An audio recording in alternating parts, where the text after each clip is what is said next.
Thoughts of Billal কি একটা বই নামায় দিল, সেই বই 30 থেকে 40 পৃষ্ঠার বই, 1000 টাকা মূল্য নির্ধারণ করা হয়েছে। আর সেই বইটাকে নিয়ে হচ্ছে অনলাইনে এখন অনেক বেশি তোলপাড় হচ্ছে। থটস অফ বিল্লাল বাটপার, থটস অফ বিল্লাল মানুষের সাথে প্রতারণা করতেছে, থটস অফ বিল্লাল একটা বইয়ের মূল্য কি করে 1000 টাকা মূল্য নির্ধারণ করে, থটস অফ বিল্লাল অন্যান্য যারা লেখক আছে তাদেরকে অপমান করতেছে, নানান ধরনের কথা কিন্তু আসতেছে।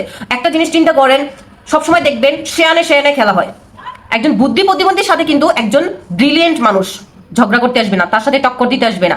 টক্কর দেয় কার সাথে? এক ব্রিলিয়েন্ট আরেক ব্রিলিয়েন্টের সাথে টক্কর দেয়। আমি যদি সহজ ভাষায় আপনাদেরকে বলি, ধরেন একই ক্লাসে একজনের রুল 1 আরেকজনের রুল 2, তো রুল 1 টক্কর দেয় 2 এর সাথে, 2 টক্কর দেয় 1 এর সাথে। মানে তারা সবসময় টক্করটা এর কারণে দেয় যে কে আপার লেভেলে থাকতে পারে, এই আপার লেভেলে থাকার জন্য টক্করটা হয়। এখন দেখেন থটস অফ বিল্লাল একটা বই সে পাবলিশ করছে, সেই বইটার মূল্য নির্ধারণ করছে 1000 টাকা। বইয়ের মধ্যে 30 থেকে 40 পৃষ্ঠার মতো আছে, বা এর কমও থাকতে পারে, না এর মধ্যেই আছে, 30 থেকে 40 পৃষ্ঠার মতো আছে।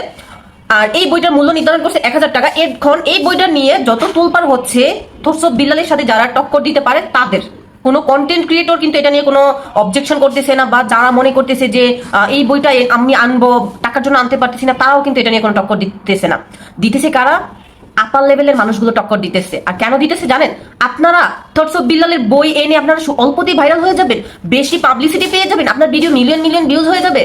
মূলত যারা এই বইটা নিয়ে ব্যাড রিভিউ দিচ্ছে, আমি তাদেরকে বলবো তারা এখন হিংসায় জ্বলে পড়ে যাচ্ছে, আপনার ভালো চাচ্ছে না। থটস অফ বিল্লালের বই দেখেন, আমার কাছে যদি মনে হয় থটস অফ বিল্লালের বইটা আমার জন্য ইম্পর্টেন্ট, আমি একটা থটস অফ বিল্লালের বইটা এখন এরকমও দেখা গেছে যে আপনি যদি থটস অফ বিল্লালের যে বইটা আনছেন, হ্যাঁ ডেলিভারি ম্যান যে আপনাকে দিয়ে গেছে, আপনি ওইটাও যদি ভিডিও করেন, ভিডিও করে যদি একটা ভিডিও রিভিউটাই পোস্ট করেন, আপনার ওই ভিডিওটাই ভাইরাল হয়ে যাবে, ওই ভিডিওটাই ভাইরাল হয়ে যাবে। বিশ্বাস না করলে জাস্ট করে দেখেন। এখন থটস অফ বিল্লাল কালকে একটা ভিডিও করছে, একটা লিচু পাতা সে 100 টাকায় বিক্রি করছে। ইনস্ট্যান্ট এক ব্যক্তি একটা লিচু পাতা 100 টাকায় কিনে নিছে। কেন কিনে নিছে? আর ওই 100 টাকার লিচু পাতা কিনাটাই ভাইরাল হয়ে গেছে, উঠে গেছে। এখন ভাই লিচু পাতা কি? ভাই লিচু পাতা কি কোনো এসেট? লিচু পাতা থেকে আপনি কিছু শিখতে পারবেন?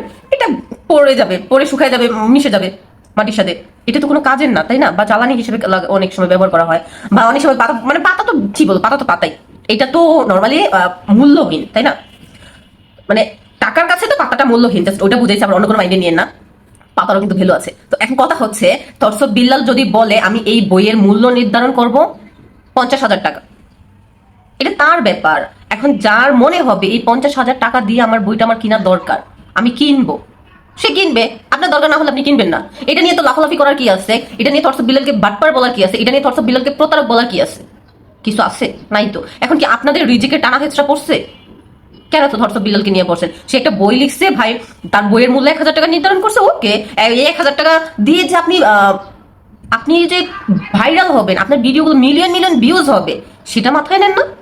এই 1000 টাকা দিয়ে যে আপনি কত কয়েকশো ডলার ইনকাম করবেন, সেটা মাথায় নেন না? এখন একটা বইয়ের মূল্য 1000 টাকা নির্ধারণ করাতে অনেক কিছু হয়ে গেছে। কি কি সমস্যা? আপনাদেরকে আরেকটা কথা বলি, ধরেন এই যে আমরা নাটক দেখি, বিভিন্ন মুভি দেখি, এই যে মুভির স্ক্রিপ্ট গুলো যারা লিখে, তারা কি অল্প টাকায় স্ক্রিপ্ট গুলো দিয়ে দেয়?